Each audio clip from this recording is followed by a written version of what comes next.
Hello mga kabusing! Welcome back to my vlog. So, for today's video nga mga kabusing, ang ating ngayong pag-uusapan ay ang Reyna Pilipinas na kung saan ginanap na nga mga kabusing kagabi ang kahapon, syempre, ang kanilang yung kanilang sasyon ceremony, pagpapakilala sa mga bawat candidates mga kabusing at syempre kung sino talaga ang kumuha sa akin ng attention at syempre pwede talagang makakuha ng corona bilang isang Miss Grand International at syempre MGI All-Star nga mga kabosing. So lahat mga kabosing lahat sila lang papakilala, syempre may kanya-kanya silang pasabog nga mga kabosing like kay Angelica Lopez na yung parang naka-close siya, super ganda mga kabosing, parang nasa itlog siya tapos bubuka siya. Yun, ang ganda niya mga kabosing doon at very surprising talaga ang kanyang paglabas doon. At syempre, yung si Angelica Lopez, alam natin na palaban talaga ito at syempre, gumagawa talaga ito ng eksena talaga sa stage niya at yun na nga ang kanyang pasabog at syempre, yung kanyang galawan doon na mala MGI niya mga kabosing. Kaya, malay natin siya talaga ang makakuha ng corona bilang isang Reyna Pilipinas Grand International mga kabosing. At syempre, yung si MGI All-Star mga kabosing, dalawa ang kukunin doon. Either si Alexi Brooke yung nakaspotlight at syempre, meron pang isa mga kabosing kung sino nga ba yun mga kabosing ang napipisil ng organization para mailaban niya ito sa international pageant nga sa MGI All-Star para makipagsalpukan sa mga All-Star nga mga kabosing. At syempre, si Alexi Brooks hindi yan talaga papakabog mga kabosing sa ibang candidates mga kabosing.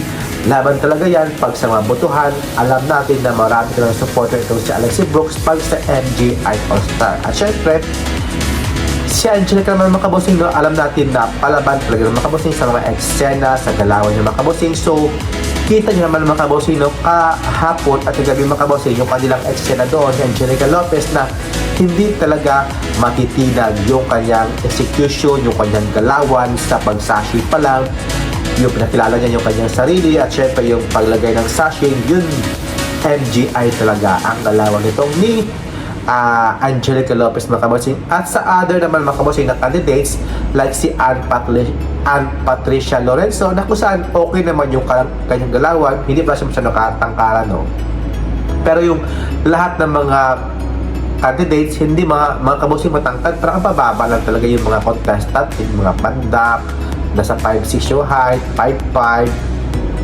but the rest okay. Si Pateras mga kabosing matangkad, si Pateras nakipagsabayan sa height ni Emma Tiglao, yun lang. Tsaka si Angelica Lopez matangkad, tsaka si Alexi Brooks. The rest, hanggang dito lang ni Emma, hanggang dito lang.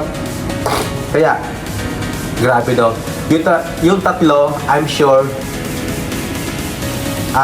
tatlo yung corona, si Angelica Lopez, yung Miss Grand International Philippines, si Alexi Brooks, saka si Ann Patricia Lorenzo is MGI All-Star. So, silang dalawa yung napipisil ko talagang makakuha ng corona bilang isang MGI All-Star. At si Angelica Lopez naman or si Pateros mag-runners up, and then si Angelica Lopez is magiging Miss Grand International Philippines, Reyna Pilipinas kaya mga kabosing. So, comment down below mga kabosing kung ano talaga ang pasabog na gagawin ng mga kabosing ng mga kandidata mga kabosing sa darating na competition para sa Reyna Pilipinas.